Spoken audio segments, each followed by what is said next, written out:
सुकर को गरीब ग्रामीण लोगों के लिए आजीविका तथा पशु प्रोटीन का प्रमुख स्रोत माना जाता है। सुकर क्षेत्र में देश की ग्रामीण जनता की आजीविका की स्थिति को बढ़ाने की काफी संभावना है। सुकर पालन शुरू करने के लिए किसानों के लिए अच्छी फीड रूपांतरण दक्षता, कम पीढ़ी अंतराल और अपेक्षाकृत कम स्थान की आवश्यकता इसके प्रमुख आकर्षण हैं। बैकयार्ड प्रणालियों में किसान मुख्य रूप से सुकर पालन के पारंपरिक तरीके का पालन कर रहे हैं। सुकर पालन से लाभ के लिए किसानों के लिए सुकर पालन में वैज्ञानिक जानकारी आवश्यक है। गुवाहाटी के रानी में सुकर पर ICAR राष्ट्रीय अनुसंधान केंद्र की स्थापना वर्ष 2002 में सुकर उत्पादन और स्वास्थ्य पर सूचनाओं के भंडार के रूप में और अनुसंधान एवं ग्राहक समूहों के लिए विकसित प्रौद्योगिकियों को हस्तांतरित करने के लिए की गई थी।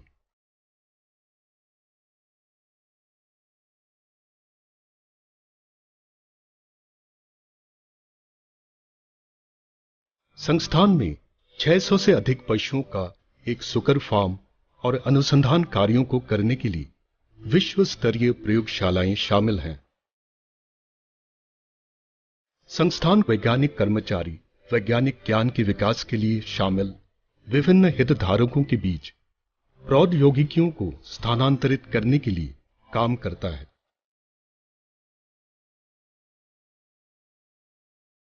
संस्थान किसानों, उद्यमियों और सरकारी अधिकारियों के लिए वैज्ञानिक सुकर पालन पर लगातार प्रशिक्षण कार्यक्रम आयोजित करता है।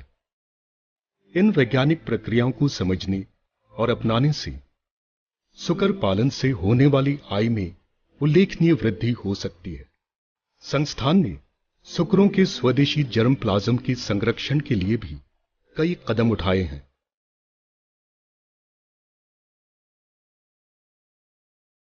सुकर पालन में लाभ का निर्धारण करने वाले कारकों में से एक किसानों द्वारा पाला गया नस्ल है। 6 से 8 महीने में एक सुकर द्वारा प्राप्त वजन और उत्पादित पिगलेट्स की संख्या नस्ल से नस्ल में भिन्न होती है। इसलिए एक किसान को बेहतर प्रदर्शन के साथ सुकर खरीदने चाहिए और वो स्थानीय पर्यावरणीय स्थिति के अनुकूल होने चाहिए। मोटे तौर पर भारतीय सुकर की आबादी 3 प्रकार की होती हैं, जिन्हें स्वदेशी, विदेशी और क्रॉस ब्रेड के नाम से जाना जाता है। घुंघरू, नियांग मेघा, डूम, टेनी वॉय, अगोंडा गोयन, निकोबारी पिग और जुबाब जैसी देशी नस्लों को अच्छी तरह से गर्म और आर्द्र वातावरण के अनुकूल पाया जाता है और इनमें बेहतर रोग सहिष्णुता माना जाता है। आमतौर पर ये सुकर छोटे आकार के होते हैं। विदेशी नस्लें वो हैं जिन्हें अन्य देशों से आयात किया गया है। हैम्पशायर, डूरोक और बड़े सफेद यॉर्कशायर इसके उदाहरण हैं। इन नस्लों का उपयोग हमारे देश में पिछले दिनों क्रॉस ब्रीडिंग कार्यक्रमों के लिए बड़े पैमाने पर किया गया था। विदेशी सुकरों के साथ देशी सुकरों की क्रॉस ब्रीडिंग का अभ्यास बेहतर प्रदर्शन के साथ क्रॉस ब्रेड विकसित करने के लिए किया जाता है। ICAR national research centre on pig ने रानी और आशा नाम की 2 क्रॉस ब्रेड किस्में विकसित की। अखिल भारतीय समन्वित अनुसंधान परियोजना केंद्रों द्वारा 7 अन्य क्षेत्र विशिष्ट क्रॉस ब्रेड किस्में भी विकसित की गई हैं। कृषकों को जर्मप्लाज्म की गुणवत्ता सुनिश्चित करने के लिए संगठित फार्मों से सुकर खरीदने चाहिए। ICAR national research centre on pig, Rani, Guwahati, all India coordinated research project centres और मेगा सीड सेंटर जैसे पूरे देश और राज्य के डिपार्टमेंट फार्म जरूरत के आधार पर किसानों को बेहतर पिगलेट उपलब्ध करा रहे हैं। नमस्कार, मोर नाम आइकन सरगारी। मैं हजनपारा आत्मसहायक ग्रुपर सदस्य। आमार 12 जन ग्रुप আছে আৰু কি বুলি কয় NRC ফাৰ্মৰ পৰা ৰাণীৰ পৰা গাহৰি 12টা পাইছো আৰু তাৰ পৰা দানাও দিয়ে মাহে মাহে আৰু আমি 2 টাইমকে দানা দিও, 2 টাইমকে সাফা কৰো আৰু গাহৰি বিলাকৰ হলো জ্বৰ বা বেমাৰ হাগা বমি হলে ছাৰ হাতক খবৰ দিওঁ, খবৰ দিলে দানা দিয়ে বেজি দিয়াকৈ আহে বা ঔষধ দিয়ে দি পঠিয়াই কিবা বেমাৰ হ'লে কিবা হ'লে তাৰ পৰা সহায় কি বুলি কয় চোৱা চিতা কৰি যায় বেজি দি যায় এতিয়া বৰ্তমান গাহৰিকেইটা ডাঙৰো হৈ আহিছে আজি 5 माह मान होल। सुकर पालन शुरू करने के लिए सुकर घर का निर्माण बुनियादी आवश्यकताओं में से एक है। आवास सुकरों को कठोर मौसम की स्थिति से बचाता है और जानवरों को बेहतर उत्पादक बनाने की अनुमति देता है। सुकर घरों का निर्माण पानी, बिजली, सड़क और बाजारों तक पहुंच के उचित प्रावधान के साथ किया जाना चाहिए। भवन का निर्माण तीव्र प्रकाश से सुरक्षा के लिए उत्तर दक्षिण दिशा में अपनी लंबी धुरी के साथ किया जाना चाहिए। किसान के घर से न्यूनतम 8 से 10 मीटर की दूरी का प्रावधान आवश्यक है। अच्छे वेंटिलेशन और पर्याप्त छाया के साथ सुकरों के लिए घर आरामदायक होना चाहिए। उत्पादन चक्र के प्रत्येक चरण के लिए भवन को अलग अलग पैन में विभाजित करने की आवश्यकता होती है, जैसे कि वीनर उत्पादक, गर्भवती और स्तनपान कराने वाली मादा। नर और मादा उत्पादकों को अलग अलग शैली में रखा जाना चाहिए। सभी सुकरों को लेटने के लिए पर्याप्त स्थान उपलब्ध कराया जाना चाहिए। साथ ही उत्सर्जन और अन्य गतिविधि के लिए 20 से 60% अतिरिक्त स्थान देना चाहिए। सुकरों की विभिन्न श्रेणियों के लिए मानक स्थान की आवश्यकता यहाँ दिखाई गई है। व्यायाम के लिए सुकर को पर्याप्त स्थान दिया जाना चाहिए। जब सुकर खड़े होते हैं कम से कम आधा मंजिल क्षेत्र दिखाई देना चाहिए। फर्श को गैर फिसलन वाला बना जाना चाहिए और फार्म के जल निकासी की सुविधा के लिए फर्श ठीक से झुका होना चाहिए। फर्श को डैम्पनेस से भी मुक्त होना चाहिए और सरीसृप, चूहों आदि को रोकने के लिए जमीन के स्तर से ऊपर मंजिल को उठाना भी महत्वपूर्ण है। दीवारें पर्याप्त मजबूत होनी चाहिए और नर के लिए फर्श से 4 फीट और मादा के लिए 3 फीट की ऊंचाई होनी चाहिए। शेड में ठंड तनाव प्रबंधन की व्यवस्था मुख्य रूप से पिगलेट के लिए की जाती है। पेन में सभी सुकरों को एक साथ खाने की अनुमति देने के लिए फीडर स्पेस पर्याप्त होना चाहिए। 2.5 फीट का गर्त स्थान इष्टतम होता है। सुकरशाला के निर्माण और बेहतर नस्ल के सुकरों को फार्म में लाने के बाद जो प्रमुख पहलू हर किसान को दिखता है वो है पोषक तत्वों से भरपूर फीड संसाधनों की उपलब्धता। चूंकि सुकर पालन की कुल लागत का 70% से अधिक के लिए फीड खाता है, फीड अवयवों को बनाते और चुनते समय पर्याप्त ध्यान दिया जाना चाहिए। चूंकि सुकर गैर जुगाली करने वाले जानवर हैं, इसलिए वो रेशेदार फीड का प्रभावी ढंग से उपयोग नहीं कर सकते हैं जैसा कि मवेशी करते हैं। इसलिए राशन में अधिक कॉन्सेंट्रेट और कम मात्रा में फाइबर होने चाहिए। सुकरों के लिए दिन में 2 बार चारा दिया जाना चाहिए। अलग अलग बॉडी वेट के साथ स्टार्टर, ग्रोवर, फिनिशर, एडल्ट पोर और लैक्टेटिंग गिल्ट के लिए पोषक तत्वों की आवश्यकता काफी भिन्न होती है। युवा सुकरों को हर समय उनके लिए ताजा भोजन उपलब्ध होना चाहिए। नर की तुलना में मादा को प्रतिदिन कम ऊर्जा वाली फीड दी जानी चाहिए। इसलिए सभी को समान मात्रा में खिलाने की बजाय नस्ल, शरीर के वजन और वृद्धि अवस्था के अनुसार फीड मात्रा को समायोजित करें। फीड को ऊर्जा, प्रोटीन, विटामिन और खनिजों के साथ संतुलित किया जाना चाहिए। ये सुकरों के विकास में सुधार करेगा और खिलाने की लागत को कम करेगा। गर्भवती को प्रतिदिन 2 किलोग्राम फीड खिलाया जाना चाहिए। स्वाइन फीडिंग में इस्तेमाल होने वाले पारंपरिक ऊर्जा आपूर्तिकर्ताओं में चावल की भूसी, गेहूं का चोकर, चावल की पॉलिश, मक्का का दाना, टूटे हुए चावल आदि शामिल हैं। पारंपरिक प्रोटीन आपूर्तिकर्ता जिन्हें सुकर के आहार में शामिल किया जा सकता है वो है मूंगफली केक, सूखा मछली पाउडर, सोयाबीन केक, सरसों केक, अलसी केक आदि। आहार में खनिज मिश्रण का प्रावधान भी इष्ट है। सुकरों की विभिन्न श्रेणियों के लिए फीड सूत्र तालिका में दिखाया गया है। इन फीड अवयवों को दरदरा करके डालना और फीड मिल में एक उपयुक्त अनुपात में मिश्रित करना होता है। पोषण की आवश्यकताओं से समझौता किए बिना सस्ती लागत में फीड की मांग को पूरा करने के लिए गैर पारंपरिक फीड संसाधनों को भी फीड में शामिल किया जा सकता है। इनमें कोलोकेसिया, केला स्यूडोस्टेम, टेपियोका कंद, हरी पत्तेदार सब्जियां, मोरिंगा के पत्ते, आलू, शकरकंद, जलीय पौधे जैसे जलकुंभी, अजोला आदि शामिल हैं। मेवा उद्योग, तेल निष्कर्षण उद्योग, डेयरी उद्योग और मछली उद्योग के उप उत्पाद भी हो सकते हैं। किचन वेस्ट, बेकरी वेस्ट और वेजिटेबल वेस्ट से भी फीड कॉस्ट को कम किया जा सकता है। फीड प्रदान करते समय एक महीन मिश्रण की बजाय फीड में मोटी मिश्रण सामग्री की आपूर्ति करें। दूध पिलाने की गर्त को हमेशा साफ रखना चाहिए। नमस्कार, मोर नाम महेंद्र बर। मोर बर्तमान गाहरी 12टा आछे। आगते अलप बेसिके आछिल, मैं बिक्री करिलो बाकीखिनि।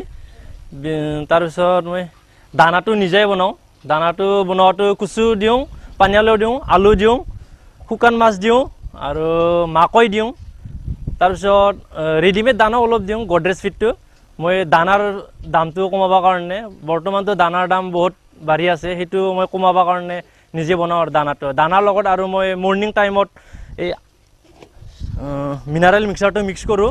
ডাঙৰক অলপ বেছিকৈ দিওঁ, মোৰ হিচাপৰ মতে দিওঁ আৰু সৰুটো অলপ কম দিওঁ। আৰু ইভিনিং টাইমত মই চাৰ্কোফেৰলটো ইউজ কৰোঁ, সেইটোও মই ডাঙৰ সৰুটো চাই কিনি মিক্স কৰোঁ। আৰু फीड सामग्री जो एक विशेष समय में प्रचुर मात्रा में है, उसे कम अवधि के लिए सैलेज बनाकर संरक्षित किया जा सकता है। टेपियोका कंद के साथ और सब्जी वेस्ट का उपयोग करके भी सैलेज तैयार किया जा सकता है। सैलेज बनाने में अलग अलग चरण शामिल हैं। सब्जी के वेस्ट का उपयोग करके सैलेज बनाने के लिए सबसे पहले हमें बाजार से सब्जी वेस्ट को इकट्ठा करना होगा। एकत्रित सामग्रियों को अच्छी तरह से धोया जाना चाहिए और 3-4 घंटों के लिए धूप में सुखाया जाना चाहिए। उसके बाद अपशिष्ट पदार्थ को छोटे टुकड़ों में काटा जाना चाहिए और 3% गुड़ के साथ मिलाया जाना चाहिए। इसका मतलब है, अगर हम 100 किलोग्राम वेस्ट का उपयोग कर रहे हैं तो इसे 3 किलोग्राम गुड़ के साथ मिलाएं। फिर 0.25% नमक भी डालें, यानी 100 किलोग्राम वेस्ट के लिए 250 ग्राम नमक मिलाएं। पूरी तरह से मिलाने के बाद इसे एयर टाइट कंडीशन में सिलेज बैग या मोटी पॉलिथीन शीट में पैक कर दें।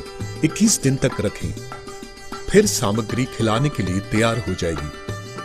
सिलेज बैग खोलने के बाद सामग्री 2-3 दिनों के भीतर समाप्त होनी चाहिए। 1 किलो चावल की पॉलिश या चावल की भूसी के साथ 2 किलो सब्जी वेस्ट, 100 ग्राम तेल का केक या फिश मील और साथ में 2 चम्मच खनिज मिश्रण प्रतिदिन प्रति वयस्क सुकर उत्पादन आवश्यकता को पूरा करेगा।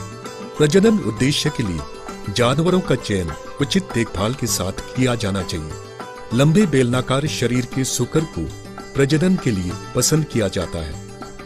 आमतौर पर 6 महीने की उम्र में अधिकतम वजन वाले जानवरों को प्राथमिकता दी जाती है। प्रजनन सुकर को सक्रिय दिखना और रोगों व शारीरिक दोषों से मुक्त होना चाहिए। चयनित गिल्स में कम से कम 6 जोड़ी कार्यात्मक टिट्स, शरीर की पर्याप्त लंबाई व गहराई तथा मोटी अच्छी तरह से कसी हुई हेम और प्रमुख गर्दन होनी चाहिए। पिछले फैरोइंग में अच्छे लिटर संख्या और वजन वाले इतिहास को प्रजनन के लिए पसंद किया जाता है।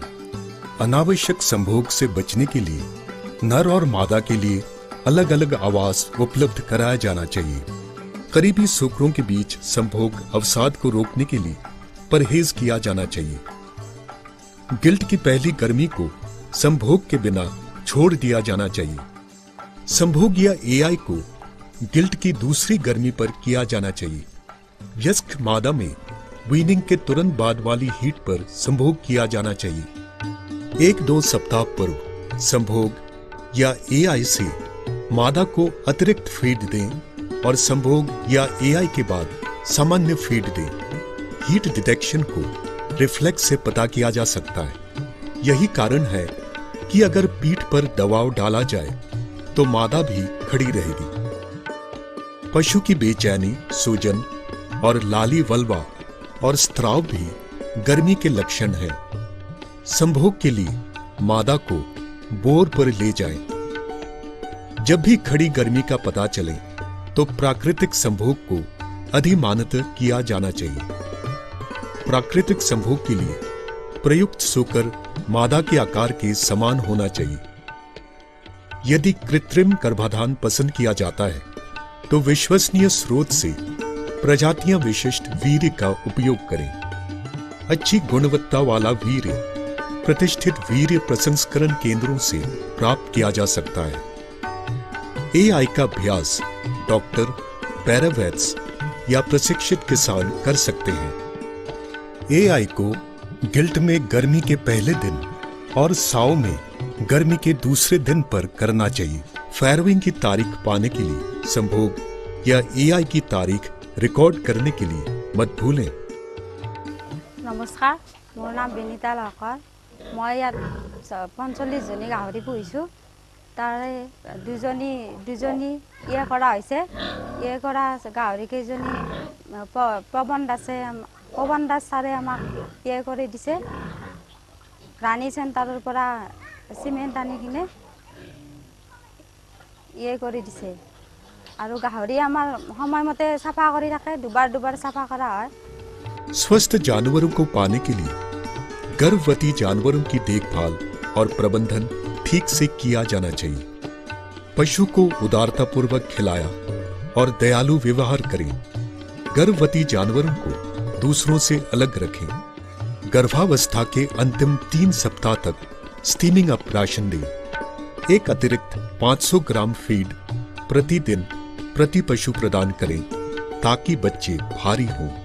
फैरविंग से 2 सप्ताह पहले उन्हें कृमिनाशक दें। गर्भवती पशु को फैरविंग से कम 8 से 10 दिन पहले एक अलग पैन में स्थानांतरित किया जाना चाहिए। कवर्ड क्षेत्र की तहत कटा हुआ पुआल का एक बिस्तर प्रदान करें ताकि माता के व्यवहार का प्रदर्शन कर सके। 60% से अधिक फैरविंग रात या सुबह के समय होती है। इसलिए कुचलने, ठंड लगने आदि से होने वाले पिगलेट को नुकसान से बचाने के लिए विशेष सावधानी बरतनी होती है।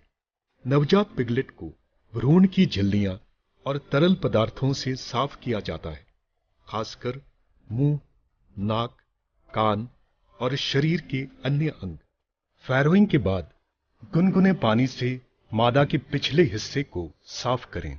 अंदर की त्वचा को आयोडीन आधारित त्वचा एंटीसेप्टिक के साथ छिड़का जाना चाहिए। मादा को उसके अपरा खाने से रोकें। मादा से कोलोस्ट्रम प्राप्त करने के लिए पिगलेट की सहायता करें। कोलोस्ट्रम पहला दूध है जो फैरविंग के बाद मिलता है। फैरविंग के बाद मादा को अपना पहला भोजन 12 घंटे पश्चात प्रदान किया जाना चाहिए। पिगलेट्स के लिए पर्याप्त दूध उत्पादन के लिए स्तनपान कराने वाली मादा के लिए पर्याप्त संतुलित पोषण प्रदान करें। नवजात पिगलेट्स की गर्भनाल को शरीर से 2.5 सेंटीमीटर की दूरी पर काटा जाना चाहिए और आयोडीन के घोल या किसी अन्य हल्के एंटीसेप्टिक के साथ कीटाणु रहित करना चाहिए। पिगलेट्स के सभी 4 सुई दांतों को 2 दिनों की उम्र के भीतर तेज सरोता की मदद से काटना चाहिए। पिगलेट एनीमिया को रोकने के लिए जन्म के 4वें और 14वें दिन पिगलेट्स को आयरन इंजेक्शन इंट्रामस्क्यूलर रूप से दिया जाता है। एक फार्म में अलग अलग जानवरों की पहचान बहुत आवश्यक है। इसके लिए कान की टैगिंग करनी चाहिए। नवजात दस्त के उपचार हेतु मौखिक पुनर्जलीकरण प्रदान किए जाते हैं। नर पिगलेट के मामले में फैटेरन सुक्रो में 14 से 20 दिनों की उम्र में कास्ट्रेशन किया जाना चाहिए। छोटे या अनाथ पिगलेट में मादा का दूध लेने का अवसर बहुत कम है या नहीं है, इसलिए इन्हें क्रॉस फॉस्टर्ड या कृत्रिम दूध दिया जाना चाहिए। क्रीप फीडिंग पिगलेट को एक ठोस आहार खिलाने का अभ्यास है जब वो दूध पी रहे होते हैं। इस दौरान वो अपने पाचन तंत्र को तैयार करते हैं। क्रीप फीड क्रीप क्षेत्र में परोसा जाता है ताकि मादा इस फीड तक पहुंच न पाए। क्रीप फीडिंग 15 दिनों से शुरू की जा सकती है। एक बार जब पिगलेट पर्याप्त मात्रा में ठोस आहार लेना शुरू कर देते हैं तो उन्हें अपनी मां से अलग करना चाहिए। इसे वीनिंग के रूप में जाना जाता है।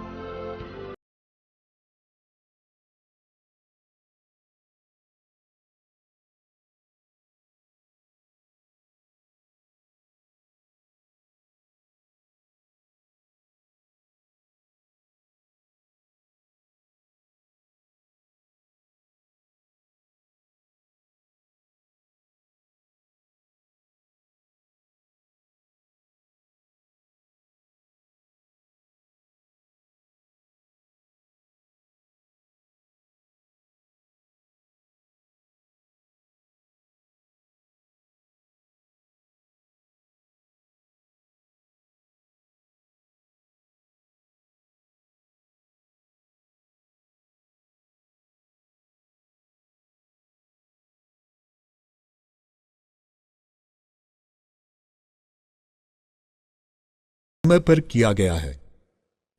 নমস্কাৰ মোৰ নাম শ্ৰী ধীৰেন বৰ্মন। গাহৰি যে আমি পুহিছোঁ এই গাহৰিৰ যেতিয়া প্ৰেগনেঞ্চি হয় তাৰপিছত যেতিয়া পোৱালি দিব, পোৱালিটো দিয়াৰ পিছত আমি 4 দিনৰ ভিতৰত আইৰণ ইনজেকশ্যনটো দিওঁ আৰু সময়ে সময়ে ভেকচিনটো আমি ব্যৱহাৰ কৰোঁ চাৰক লৈ ফেলাই। আৰু ইয়াৰ যিটো খাদ্য মানে দিওঁ, ইয়াৰ মলিনতাখিনি মানে লেতেৰা যিখিনি মলিনতা ইয়াত আমি পুখুৰীত পানীত পেলাই দিওঁ, ফিচাৰীত। আৰু সেই পানীত পেলোৱাৰ পিছত মাছে খায় আৰু সেই খাদ্যটো মাছৰ পৰা আমি মানে এটা লাভৱান পাই আছোঁ। আমি এক্সট্ৰা মাছক খাদ্য নিদিওঁ। एंडोपैरासाइट्स के नियंत्रण के लिए डिवर्मिंग करना पड़ता है। जैसा कि यहां दिखाया गया है, उसके लिए निर्धारित कार्यक्रम का पालन किया जा सकता है। 3 महीने में एक बार नियमित रूप से कृमिनाशक पीने से गैस्ट्रोएंथ्रो परजीवियों की घटना को रोका जा सकेगा। एक्टोपैरासाइट्स जैसे टिक्स, माइट्स और जूं के नियंत्रण के लिए भी कुछ सावधानियां बरतनी होती हैं। किसी भी बीमारी से पीड़ित होने पर यह जानने के लिए जानवरों की हर रोज सावधानी से जांच करना महत्वपूर्ण है। रोगों की उचित जांच के लिए पशु चिकित्सकों से परामर्श आवश्यक है। किसी भी बीमारी का होना पशु की उत्पादकता को प्रभावित करता है, जिससे फार्म का आर्थिक उत्पादन प्रभावित होता है। रोगग्रस्त जानवरों को झुंड से अलग किया जाना चाहिए। उच्च जोखिम वाले रोग से पहचाने जाने वाले जानवरों को तुरंत ही कलिंग करना चाहिए। अच्छे रिटर्न को सुनिश्चित करने के लिए सुकर फार्म का उचित प्रबंधन किया जाना चाहिए। फार्म संचालन का उचित रिकॉर्ड रखने की अत्यधिक अनुशंसा की जाती है। अलग अलग श्रेणियों के सुकरों के रिकॉर्ड को व्यक्तिगत रजिस्टर में बनाए रखा जाना चाहिए। वंशावली रिकॉर्ड, जिसमें एक व्यक्तिगत सुकर के माता पिता का विवरण होता है, को भी बनाए रखना पड़ता है। फीडिंग, झुंड की ताकत, प्रजनन, कृत्रिम गर्भधान, संभोग, फैरोइंग, वीनिंग, उपचार, बिक्री और कलिंग का विवरण रजिस्टरों में ठीक से दर्ज किया जाना चाहिए। किसी भी अप्रत्याशित नुकसान से बचने के लिए जानवरों को बीमा के तहत कवर किया जाना चाहिए। सुकर पालन से होने वाले खर्च और रिटर्न की गणना बेहतर प्रबंधन के लिए साल में कम से कम 2 बार करनी होती है। मत्स्य पालन और बागवानी फसलों के साथ एकीकृत खेती सुकर पालन के लिए स्थायी विकल्पों में से एक है। अस्वच्छ कृषि वातावरण के कारण होने वाली समस्याओं से बचने के लिए अपशिष्ट प्रबंधन को सबसे अधिक देखभाल के साथ किया जाना चाहिए। खेत और उसके परिसर को दिन में कम से कम 2 बार नियमित रूप से साफ किया जाना चाहिए। सुकरों की नियमित सफाई भी की जानी चाहिए। मल पदार्थ, मूत्र और बचे हुए फीड का उचित निपटान किया जाना चाहिए। अपशिष्ट प्रबंधन के प्रभावी तरीके खुले खाद, वर्मी कंपोस्टिंग, बायोगैस संयंत्र आदि हैं। मृत पशुओं का उचित निपटान भी आवश्यक है। फार्मी कमर्सर गाहरित गुई दी मैं प्रयोग करूँ तार माने ताते गोबर खेर और आहै गाछर माटी সেইকিটা ভৰাই পেলাই গাহৰিৰ এই মলি দি তাৰ মানে চব বস্তু তাৰ মানে ফাৰ্মি কমাৰ্চত ভৰাই তানে সাৰ বনাওঁ মই। এই সাৰ বনাই তানে প্ৰয়োগ কৰোঁ যেনে মাটিত। সেই এতিয়া মই বৰ্তমান সেইটোৱে দি চলি আছোঁ, চৰকাৰৰ সাৰ ব্যৱহাৰ নকৰাকৈ। চবেই এনেকুৱা কৰিলে অলপ ভাল হয়। গাহৰি 5টা আছে মোৰ, সেইটো গোবৰেদি মই ফাৰ্মি প্ৰক্ৰিয়াত প্ৰৱেশ কৰে আৰু খেতিত লগো। আমি খেতিটো উন্নত পাইছি পচন সাৰ কৰি আমি তাৰমানে প্ৰৱেশ কৰোঁ। ब्लीचिंग पाउडर या चूना पत्थर पाउडर के साथ परिसर की कीटाणु शोधन की सिफारिश की जाती है। उपयोग किए गए बेड को हटा दिया जाना चाहिए और नियमित रूप से जला दिया जाना चाहिए। फार्म में काम करते समय किसानों को थोड़ा सतर्क रहना चाहिए। अलग कपड़े और पैरों में पहनने के लिए अधिमानत जूतों की आवश्यकता होती है। सुकर फार्म पर काम करने के बाद हाथों की उचित सफाई वांछनीय है। इस तरह की छोटी सावधानियां सुकर पालन को सफलतापूर्वक चलाने में मदद कर सकती हैं। सुकर पालन के वैज्ञानिक तरीकों के बारे में प्रश्नों का उत्तर आपके स्थान पर पशु चिकित्सकों द्वारा दिया जा सकता है, या आप रानी गुवाहाटी में सुकर पर ICAR नेशनल रिसर्च सेंटर के वैज्ञानिकों से भी संपर्क कर सकते हैं। इन सभी वैज्ञानिक प्रक्रियाओं को अपनाने से सुकर पालन को अधिक टिकाऊ और लाभदायक कृषि क्षेत्र में बदल दिया जाएगा, जो उन लोगों की आजीविका की स्थिति में सुधार करता है जो इस पर निर्भर हैं।